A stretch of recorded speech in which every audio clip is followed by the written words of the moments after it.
November 9th, 1989 is a day that will go down in history. It is the day the Berlin Wall was torn down. 2 years later, the leading force of communism, the Soviet Union, also collapsed. Communism collapsed all over Eastern Europe as the winds of freedom and democracy began to blow. This marked the end of the Cold War era that had shaken the 20th century. However, these events did not just suddenly occur one day. 무엇보다도 무신론에 입각한 공산주의의 위협은 가장 심각하며 이 시간에도 도처에서 침식에 들어오고 있습니다. There was one person, however, who boldly declared communism would collapse. In 1985, I think you heard the conference in Geneva. He said this will be we are coming to the end of Soviet system. Even in the midst of communist opposition, he wanted to bring down the Berlin Wall and rushed directly at the Iron Curtain.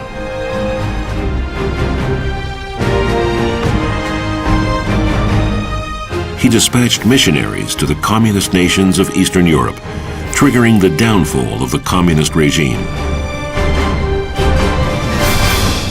He was the first one, as far as I know, who absolutely announced that communism was finished. From the Soviet Union and Eastern Europe to North and South America, countless people have worked actively to bring about the end of the Cold War. People that have not been recorded in history. This is the story of these people who continue to live and breathe the road to ending the Cold War.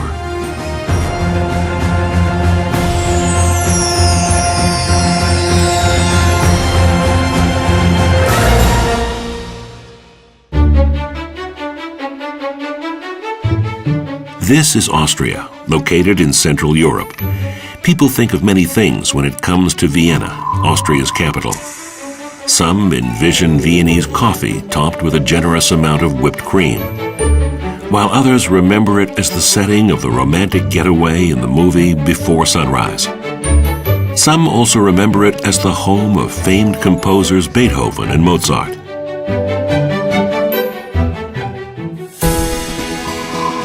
However, Vienna holds a completely different meaning to these people gathered here. 이제 유럽의 선교도 50년을 넘게 됩니다. 인생에 있어서 반을 넘겼습니다. 어제와 같은 내일도 그런 생활에서 벗어나야 됩니다. 진실을 밝혀야 됩니다. Dr. Hakcha Han-moon presented special awards to these individuals, who are none other than the missionaries of Family Federation for World Peace and Unification. These are the heroes who entered communist nations during the Cold War era and secretly conducted witnessing activities. First, they needed to know who we are. Therefore, investigation. We were put in the cells, and then every day, meetings with these policemen and investigation. What did you do? Why did you do? Tell them names, who worked like this and this and this, cross. Reading papers also later. But this investigation, it was altogether practically 13 months. There were altogether 18 members accused and tried here in this case, but another maybe 10 were accused and tried in other courts in former Czechoslovakia. So about 25 to 30 people went to jail, were in prison that time. Why were these missionaries arrested and sentenced to life in prison? It was because their mission had a different purpose. So to make some impact in the society, not joining a church and being a church, but to change the life, the daily life. But most important is the inner freedom you can gain through taking responsibility for changing and contribute to the reconciliation and unification. In essence, these were activities that opposed Marxism-Leninism.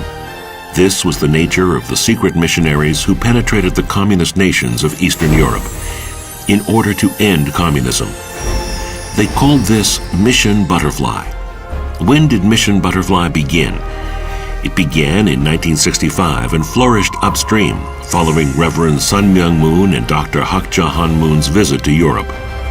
After their visit, the national president of the Unification Church in Austria, Paul Werner, prepared to dispatch missionaries to the eastern region. There was one person who seemed fit to be a missionary. This was Emilia Steburo.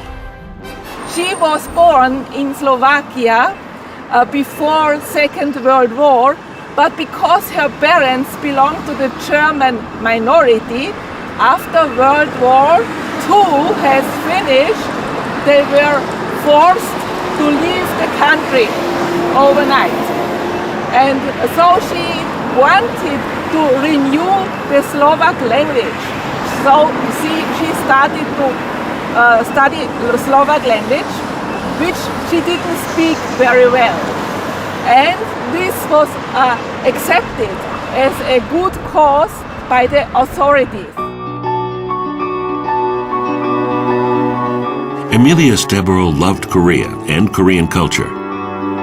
She supported Reverend Sun Myung Moon and Dr. Hak Ja Han Moon's peace ideology and actively participated in the effort to end the Cold War.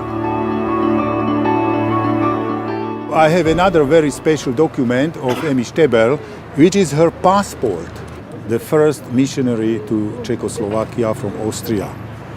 We can see her two pictures, but also what we can see and what is very important, the stamp when she crossed Austrian-Czechoslovakian border, and the stamp says that it was exactly on the 30th October 1968. Many missionaries, including Emilia Steburo, infiltrated Czechoslovakia and witnessed to 200 people, but they soon became targets of suppression. Religious activity itself is illegal within the communist regime, and the Unification Church's principles of freedom and peace, as well as its victory over communism campaign, posed a serious problem. First was arrested on August 1973, one brother from one city, and then after 1 month, practically all these key leaders was arrested. Yeah. And then September and October and November also others members from small cities. Yes. This case was a so-called showcase, a political case that Communist Party and the main committee of the party was watching this case every day, and we could do nothing, and also our lawyers could do nothing against this court because the sentences were already clear before the court case started. All of the missionaries apprehended in Bratislava, Czechoslovakia, were found guilty. Their sentences ranged from 1 to 4 years in prison. Among those imprisoned was 24-year-old Marie Zivna, who died a martyr. This was maybe 3 months before the court case started, and it was exactly on Easter Day, Easter Sunday, when she died. Until now, so not clear situation on standing. Marie Zivna's death raised many questions. However, the cause of death was never revealed, and the questions were never answered. They came home, they opened it in spite of the they were forbidden, and they saw that Maria's hair was completely white. Yes, so probably something must happen at the cell that she changed like this, yeah, and something on her neck was like red line, yeah, on her red. That probably she was really murdered. After experiencing extensive suppression in Czechoslovakia, Mission Butterfly came to a pause. However, Peter Koch was then appointed as the new national leader of Austria, and Mission Butterfly recommenced. This time, more thorough preparations were needed. Located 160 kilometers from Vienna is the Goflens Training Center. This is where preparations for Mission Butterfly began. At the end, there was a great meeting, and we all from Austria had some meeting, and we came here. And there, I was also asked if I want to learn some Eastern language. And I volunteered for Hungary and for Russia. They not only studied the local language and culture, but also learned how to articulate the discrepancies in communist theory and present the ideological alternative of victory over communism teachings and the unification principle. We carefully considered the best way to enter the Soviet Union. We discussed whether to obtain student visas or enter as independent businessmen. And basically there were two ways to enter the countries. One way was to find a job in a company in these countries, or to go there as a student. One of our main goals was to integrate in these countries, to learn the language, the culture, and not be put in the prison, because there was this bad experience in Czechoslovakia before, and Peter Koch said we should not become martyrs who die in the prison, but we should work there. So we tried to integrate in the countries. Upon the completion of thorough preparations, the missionaries who had entered communist nations in Eastern Europe began to conduct activities in all directions, contributing toward the collapse of communism. These covert mission people risked their lives until the beginning of 1990, when the Berlin Wall fell and communism collapsed. Reverend Sun Myung Moon and Dr. Hakja Hanmun did not establish the victory over communism movement just to reject and overthrow communism. The movement's main purpose was to guide people to discover their true value and to establish individual rights and freedoms in order to create a truly peaceful world. This is why Reverend and Dr. Moon's victory over communism ideology transcends religion, race, and nationality, and goes beyond the Eastern European bloc to establish peace throughout the world, allowing everyone to participate in the effort. Meanwhile, Reverend Sun Myung Moon and Dr. Hakja Hanmun were fighting communism through their mission in America. A large-scale rally with 300,000 people was held at the Washington Monument on September 18, 1976. Reverend Sun Myung Moon spoke strongly about the need to eradicate communism. 무엇보다도 무신론에 입각한 공산주의의 위협은 가장 심각하며 이 시간에도 도처에서 침식에 들어오고 있습니다.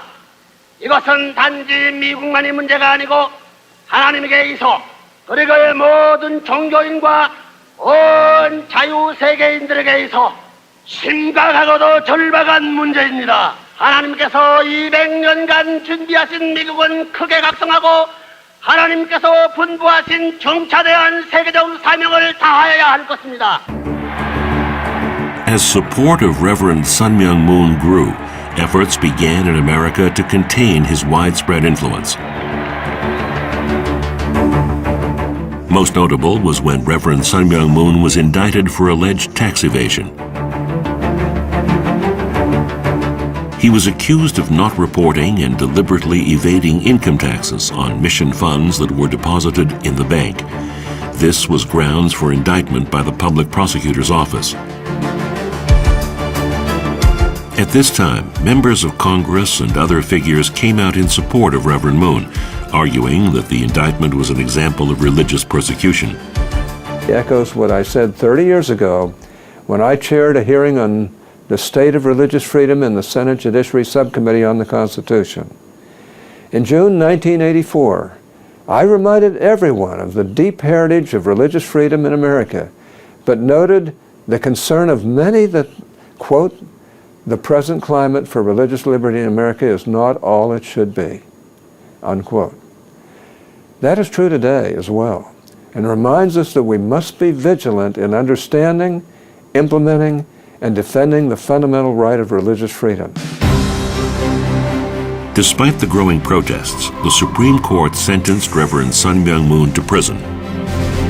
He was sent to Danbury Federal Penitentiary, but he continued the victory over communism movement even from prison. During this time, he gave instructions to proclaim the end of communism.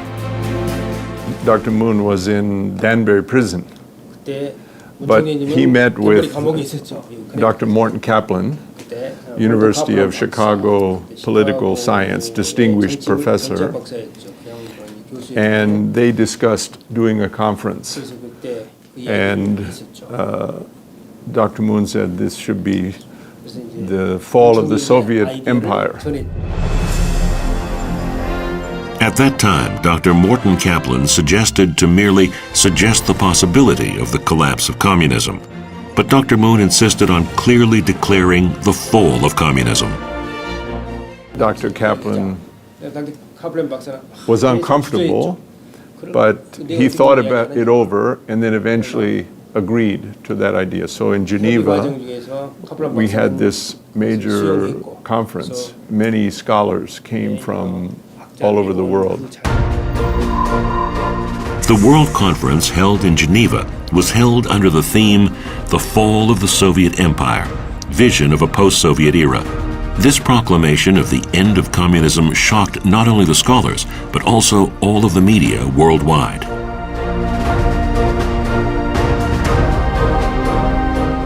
He was the first one, as far as I know, who absolutely announced that communism was finished in the Soviet Union and that it would come down. It would fall from within.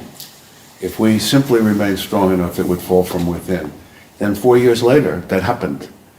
And many important leaders in the US were stunned by that. The collapse of communism, as proclaimed by Reverend Moon, began with the fall of the Berlin Wall. The Berlin Wall was a 40-kilometer long and solid concrete wall that served as a symbol of the Cold War. There were many past attempts to break down that strong wall. Among those attempts was one that caught the world's attention. Centering on Hyojin Moon, president of the Collegiate Association for the Research of Principles, CARP members held 4 conventions at the Berlin Wall in 1987, but they ran into trouble from the start. All political parties, right wing, left wing, they made a resolution against the CARP convention, all of them. So we had a very difficult situation, so we had no place where we can do our convention. The threats and sabotage of the communists who demonstrated against the opening of the convention grew in intensity. The leftist students organized many demonstrations against us. They had a strategy plan. They wanted to stop the participants already at the airport. They wanted to do everything to stop us. Even all our cars, they cut the tires and they put on the gymnastic fields, they make a spray. So they try to give pressure to the hotel and all the places where we wanted to be to stop. But they stood now strong with us, so we could overcome that. In Frankfurt, for example, we were beaten up and the leaflets were taken away and put onto fire like this. I have also to say, at that time, Karp got a strong opposition from the communists, as you may imagine. However, despite the threats and opposition from the communists, Karp was able to successfully complete the convention. The highlight of the convention was a march toward the Berlin Wall.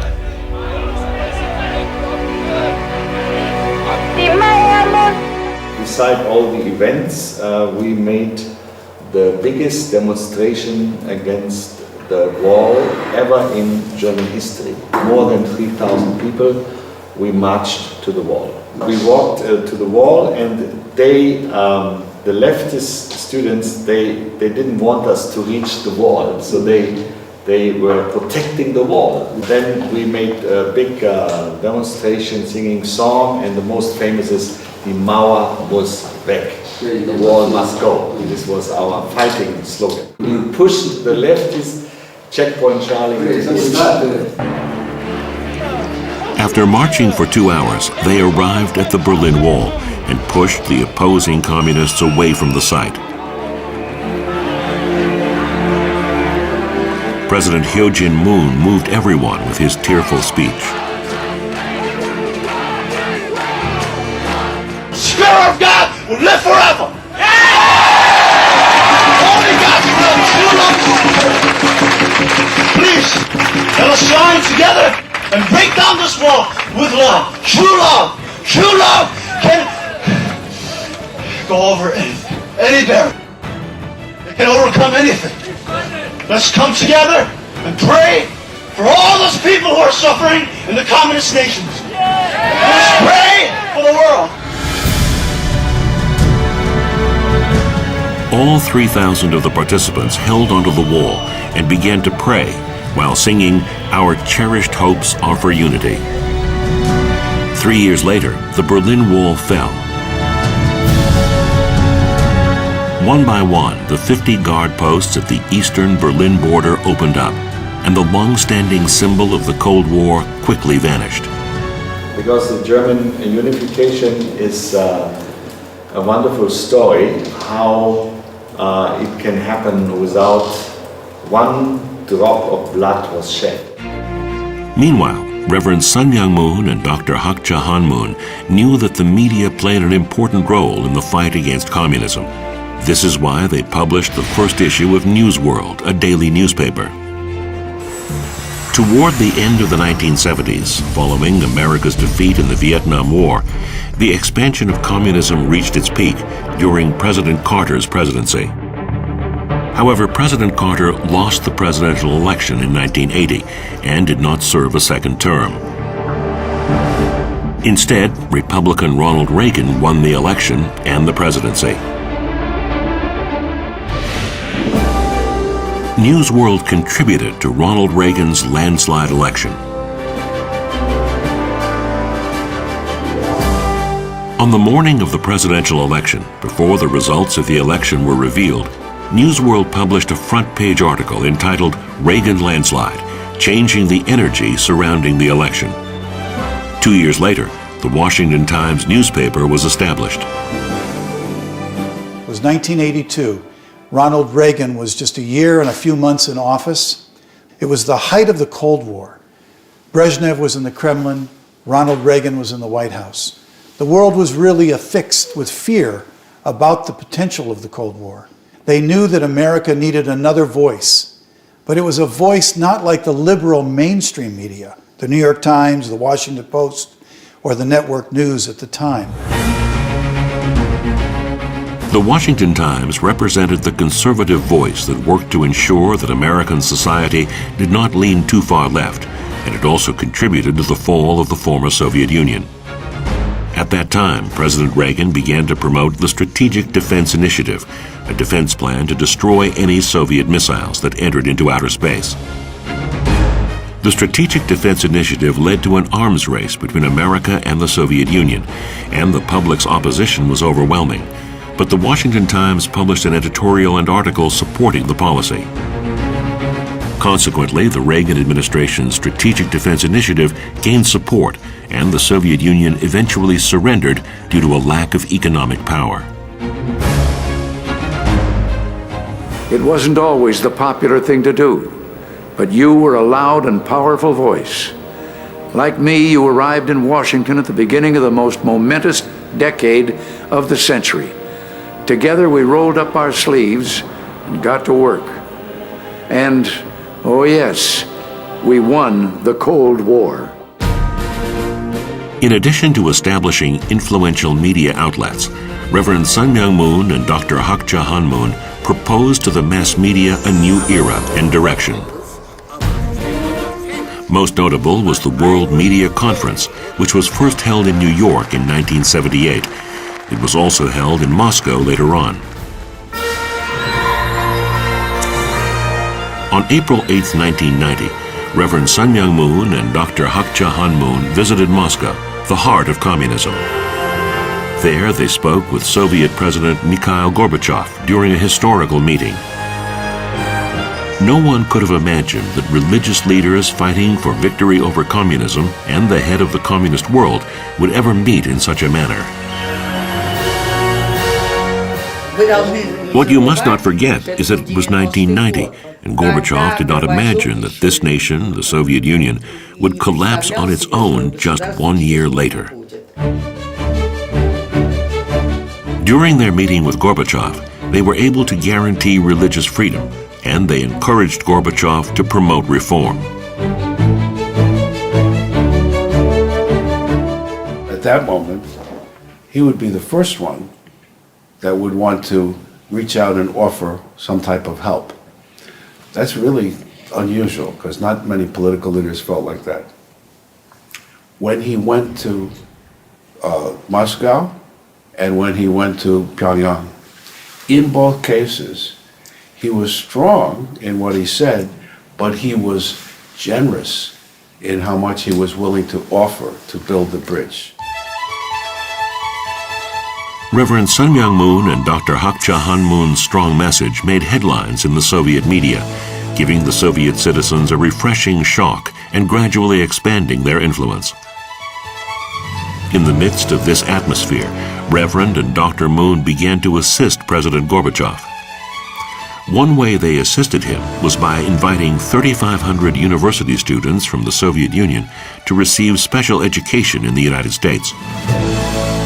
When he met Gorbachev, his primary purpose, in my understanding, is to guide him toward post-Soviet world. And up until then, everyone is educated only Marxism. But Reverend Moon said, we need religious freedom. In our educational system, we need character education based on religion and philosophical values. Through numerous seminars and discussions, the university students experienced an exchange of ideologies.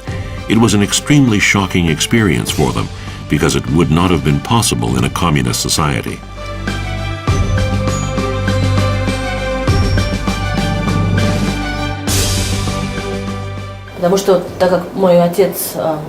I had never been out of the country, so I was very excited about going to America. It was very shocking because the culture was completely different, and people's actions and attitudes were also different.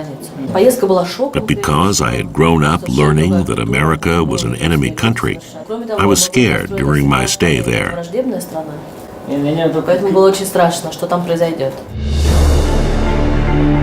These students who experienced a capitalist society changed the Soviet Union. When a coup d'etat was carried out in 1991 in order to return to communism, it was these young adults who foiled the attempt. Government officials wanted to return to a communist Soviet Union, but the people did not want to revert back to a communist society. When the government forces drove in tanks, The citizens protested, and 3 of the people were run over by the tanks and died. The coup ended within 4 days. The coup ultimately failed, and the Communist Party dissolved. In 1991, several republics, including the Republic of Russia under President Yeltsin, seceded from the Soviet Union, and it was dismantled.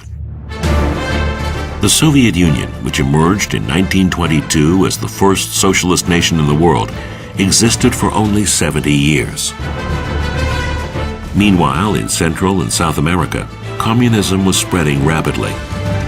After Cuba became communist in 1959, the flames of the Communist Revolution landed on the South American continent. In order to fight communism in South America, Reverend Sun Myung Moon and Dr. Hak Ja Han Moon established CAUSA, a victory over communism movement. Through CAUSA, they were able to implement large-scale campaigns and contribute to the prevention of the communization of South America. At the same time, CAUSA helped to change the atmosphere of churches that had fallen under the illusion of liberation theology and become communist. The response to CAUSA in Latin America, sorry I have to go quickly, but basically the response was very positive. Ricardo de la Sierra, he's a very famous Spanish writer. And he died last year. He was also a minister of culture of Spain.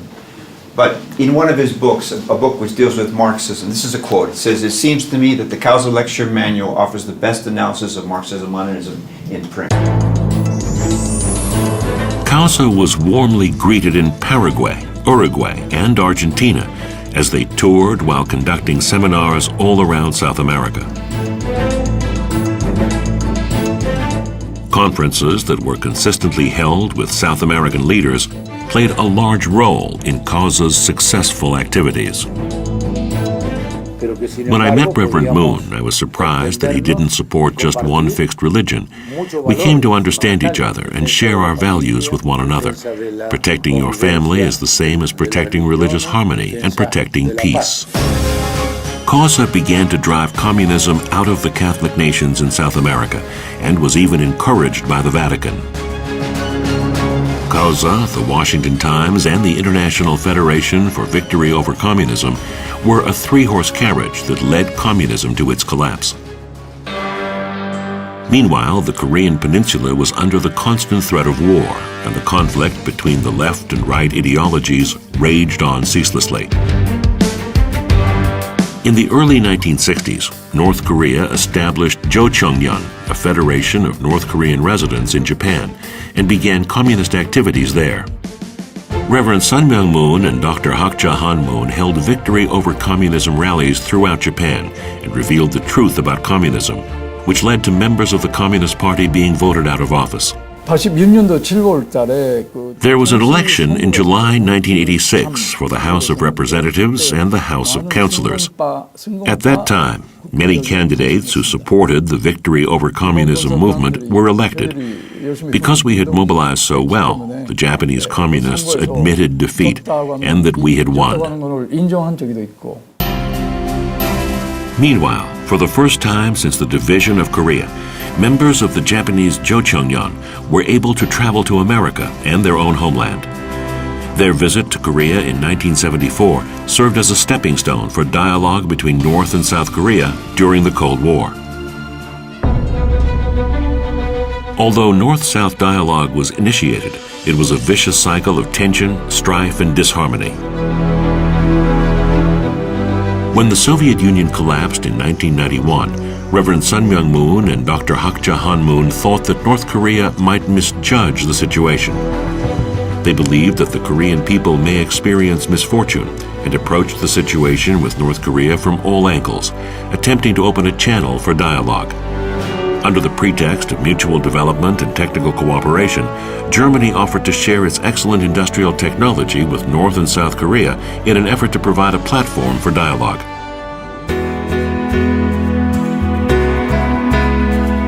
It was through this effort that a meeting with Premier Kim Il-sung was finally confirmed. In 1991, Reverend and Dr. Moon paid a formal visit to North Korea and met with Premier Kim Il-sung, which was unprecedented. This meeting made it possible for displaced families to reunite and for North Korea to accommodate nuclear inspections and develop Kumgansan. North and South Korea were able to not only experience economic interchange, but also engage in mutual discussion at a North-South summit meeting. Reverend Sun Myung Moon and Dr. Hak Ja-han Moon risked their lives as they traveled around the world, expanding their movement to end the Cold War. Today, religious strife has led to the emergence of terrorism all around the world. They couldn't avoid the threat of terrorism. On January 23, 1976, a bomb exploded in the Villa Oblate Church in Paris. A few days later, on January 29th, about 300 demonstrators vandalized a missionary center. Kidnappings and assassination attempts were rampant in America. On November 27, 1984, the FBI rescued Bo Hee Park, president of the Washington Times, who had been kidnapped. They also arrested the kidnappers. Despite the great threat of terrorism, Reverend Sun Myung Moon and Dr. Hak Ja-han Moon did not stop the effort to end the Cold War, because they believed that peace would remain distant for as long as the Cold War continued. From America to South America, to all corners of the Soviet Union and Eastern Europe, the heart of communism, and to the Korean Peninsula and Japan, the road to the end of the Cold War was full of meetings with representatives of the communist world.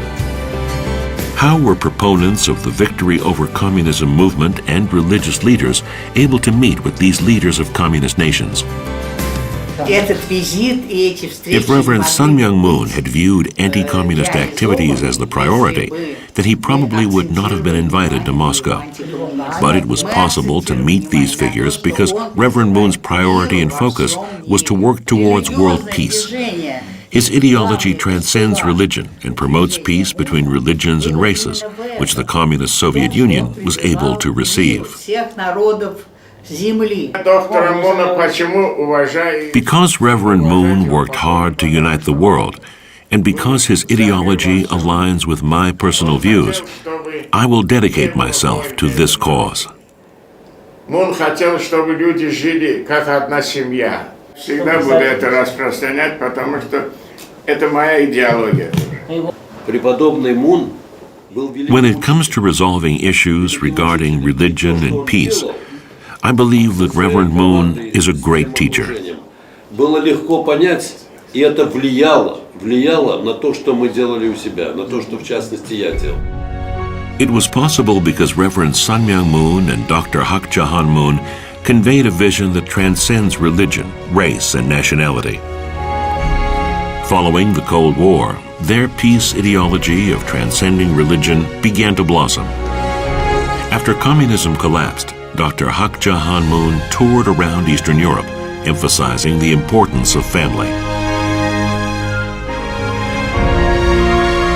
They also established the International Education Foundation in China, which had succumbed to materialistic influences from the West, and created a new vision to combat the decline in tradition, ethics, and values of a moral civilization.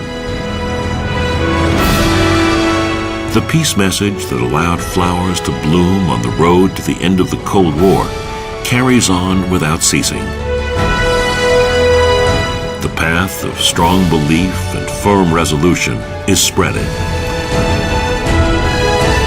The path will become a new path of peace that transcends religion, race, and nationality.